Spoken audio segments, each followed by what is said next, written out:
V Korilnici je prišlo do hude nesreče, vajenka je dobila opekline na roki in bolečine so neznosne. Na srečo je to le ena od 4 tekmovalnih postaj, kjer mora 8 najboljših skupin iz vse Slovenije oskrbeti poškodovance v samo 40 minutah. Tekmovalec mora biti zelo iznajdljiv, mora vedeti tudi druge stvari, kot smo se jih učili, naprimer teoretične stvari, in pa mora se vedeti prilagoditi na določene situacije, mora biti tudi pogumen in pa zanesljiv na tisto, kaj počne. Zaščitne rokavice, samolepilni obliži, sterilni povoji, gaze, trikotna ruta in zaščitna folija. To in še ogromno znanja je tisto, kar imajo na voljo mladi tekmovalci za reševanje ponesrečencev.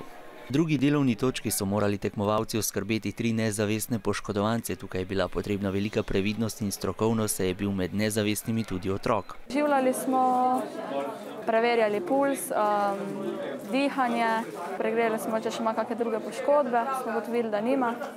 Na tretji točki je prišlo do delovne nesreče in eden od poškodovancev je pri tem izgubil zob. In ko so tekmovalci na zadnji točki oskrbeli še hudo raztrganino na obrazu, je bilo potrebno še samo sešteti točke. Lahko rečem, da so se ekipe izkazale zelo dobro, odlično celo, bistveno boljše kot v preteklih letih. Tako rane in zlomi so oskrbljeni, podhladitve ni več. Krvavitve so zaustavljene, zmagala je tale ekipa iz osnovne šole Šmarjeta in ob takšnem znanju prve pomoči se v njihovi družbi počutim povsem varno.